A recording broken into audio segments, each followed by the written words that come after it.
Good morning students, class 10 subject biology और जो chapter आपका 1 चल रहा है। तो पिछले एक वीडियो में आपने प्रकाशिक अपक्रिया के विषय में जाना था, लाइट रिएक्शन के विषय में जाना था कि लाइट रिएक्शन क्या होती है या हेल अपक्रिया क्या होती है। उसी का ही ये दूसरा भाग है अप्रकाशिक अपक्रिया, क्योंकि जो प्रकाशिक क्रिया में थी वो 2 चरणों में पूरी हो रही थी। और पहला चरण था प्रकाशिक अपक्रिया या हेल अपक्रिया, जिसको आप पिछले वीडियो में पढ़ चुके हैं, और ये उसका दूसरा भाग है और जिसका नाम है अप्रकाशिक अपक्रिया।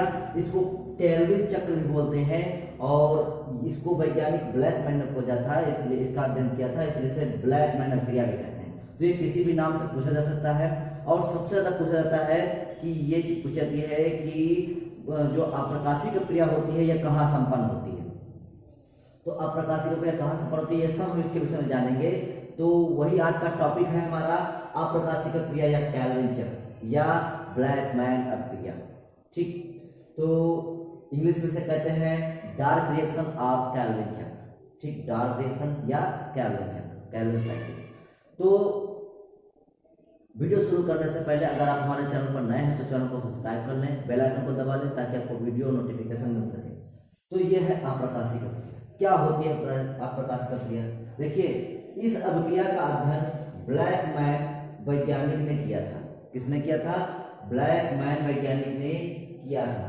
ठीक, अतः इसे ब्लैकमैन अपक्रिया भी कहते हैं। तो सिंपल सा है कि ब्लैकमैन अपक्रिया जो है, ब्लैकमैन ने इसका अध्ययन किया था अप्रकाशिक अपक्रिया का, जिस कारण से जो है ब्लैकमैन अपक्रिया कहते हैं। यह अपक्रिया हरित लवक के स्ट्रोमा में होती है। मोस्ट इंपॉर्टेंट पॉइंट, ये ऑब्जेक्टिव में बहुत बार पूछा गया है कि अप्रकाशिक अपक्रिया कहाँ होती है। तो जो प्रकाशिक अपक्रिया थी वो कहाँ हो रही थी? हरित लवक के जो क्लोरोप्लास्ट के ग्रेना में हो रही थी, जबकि जो अप्रकाशिक अपक्रिया है ये कहाँ हो रही है? हरित लवक के स्ट्रोमा में हो रही है। और ये क्रिया कब होती है? रात में होती है। वो क्रिया कब हो रही थी? दिन में हो रही थी। ठीक, तो ये क्रिया कहाँ होती है? हरित लवक के स्ट्रोमा में होती है। इस क्रिया में प्रकाश की आवश्यकता नहीं होती, क्योंकि जब ये क्रिया अंधकार में हो रही है, अंधेरे में हो रही है, रात में हो रही है, तो उसमें प्रकाश की कोई आवश्यकता नहीं होगी। इस क्रिया में होता क्या है? इस क्रिया में CO2 के अपचयन से, जो CO2 है, CO2 का अपचयन होता है। आपसे प्रश्न पूछा जा सकता है कि अप्रकाशिक अपक्रिया में CO2 का क्या होता है? तो अप्रकाशिक अपक्रिया में CO2 का अपचयन होता है। मोस्ट इंपॉर्टेंट, CO2 का क्या होता है? अपचयन होता है। और अपचयन के फलस्वरूप बनता क्या है? तो अपचयन के फलस्वरूप क्या बनता है? कार्बोहाइड्रेट का निर्माण होता है। ठीक, तो ये क्या कह रहा है कि इस क्रिया में प्रकाश की आवश्यकता नहीं होती है। इस क्रिया में CO2 के अपचयन से कार्बोहाइड्रेट का निर्माण होता है। ठीक, और यह क्रिया निम्न चरणों में पूर्ण होती है। तो इसके स्टेप बहुत ही इंपॉर्टेंट है। पहला स्टेप जानते हैं। देखिए, हमने प्रकाश संश्लेषण पढ़ा था। तो प्रकाश संश्लेषण में हमने कार्बन के कितने अणु, CO2 के कितने अणु लिए थे? हमने क्या रिएक्शन लिखी थी? 6CO2 + 6H2O = 6C6H12O6। यही तो बताया था, यही तो प्रकाश में परिभाषा लिखी थी। तो उसमें क्या है? वही चीज यहाँ पर लिखी हुई है। इसमें लिखा हुआ है CO2 के 6 अणु। हमने कितने CO2 के अणु लिए? 6। तो CO2 के 6 अणु कोशिकाओं में उपस्थित, जो कोशिकाएं होती हैं, कोशिकाओं में क्या उपस्थित होता है? Ribulose diphosphate. क्या उपस्थित होता है? Ribulose diphosphate. इसको शॉर्ट में क्या कहते हैं?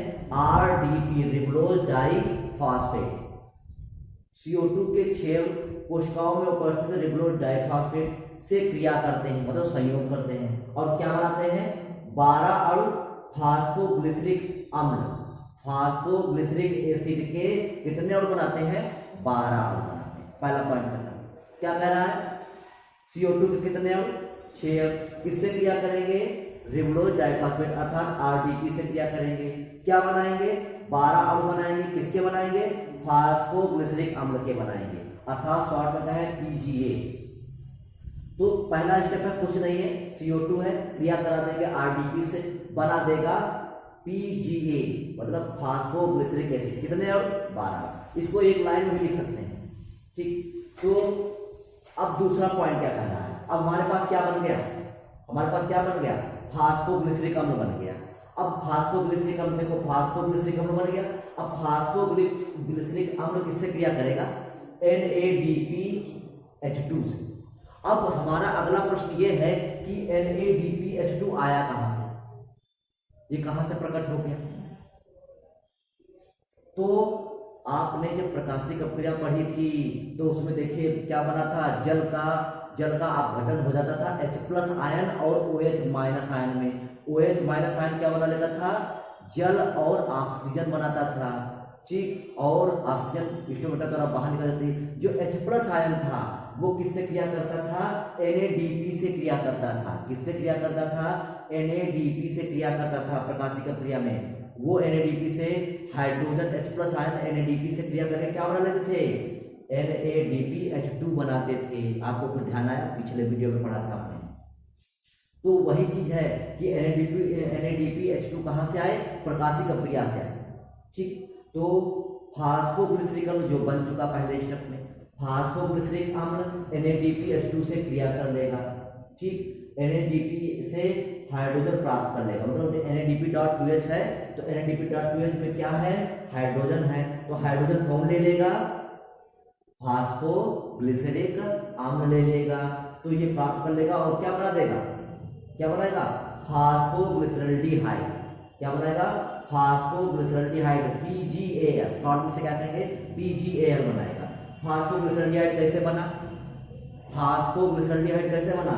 फास्फोरिक अम्ल और NADPH से, जब NADPH से हाइड्रोजन आयन लिए, किसने लिए?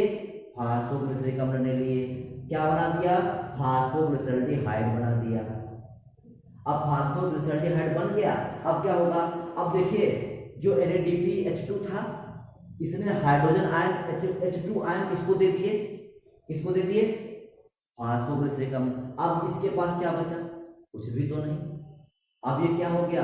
अब तो NADPH2 अब क्या रह गया? NADP रह गया। क्यों? क्योंकि उसने हाइड्रोजन आयन किसको दे दिए? फास्फोरिक अम्ल को। अब फास्फोरिक अम्ल ने हाइड्रोजन आयन लेकर क्या बना दिया?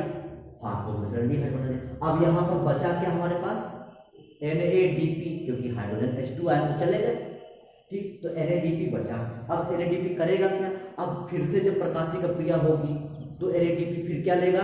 फिर से हाइड्रोजन लेगा, हाइड्रोजन आयन लेगा और फिर से क्या बना लेगा? NADPH2 बना लेगा।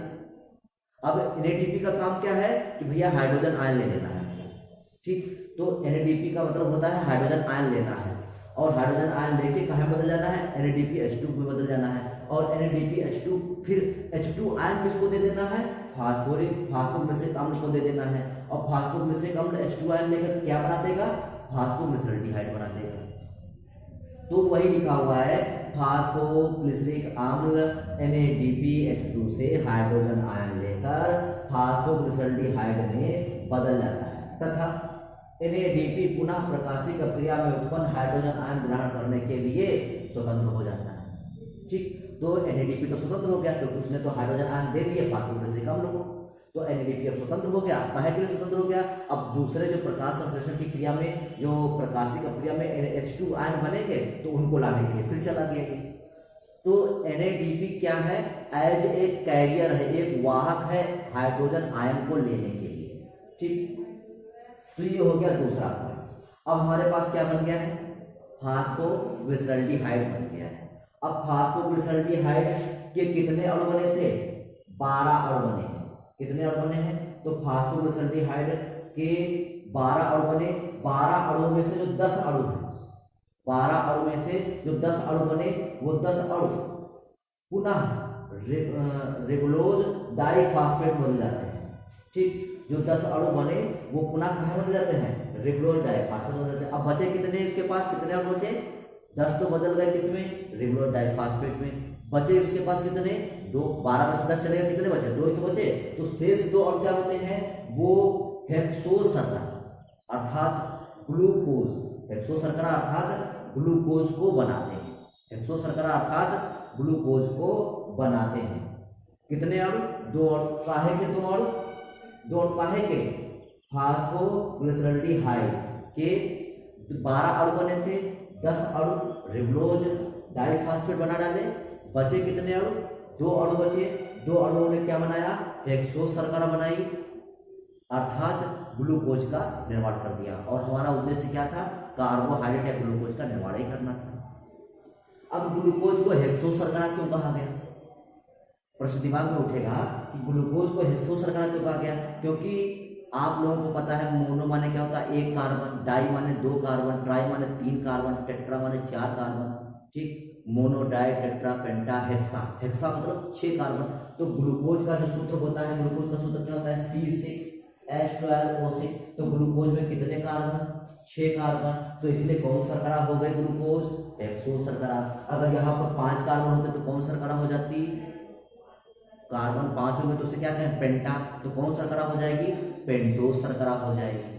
ठीक, तो तीसरा पॉइंट यही था कि जो फास्फोग्लिसराइड के 12 अणु बने, 12 अणु में से जो 10 अणु हैं वो रिबोलोज डाइफॉस्फेट में बदल जाते हैं। जो 2 अणु बचे उन्होंने हेक्सो शर्करा ग्लूकोज का निर्माण कर दिया।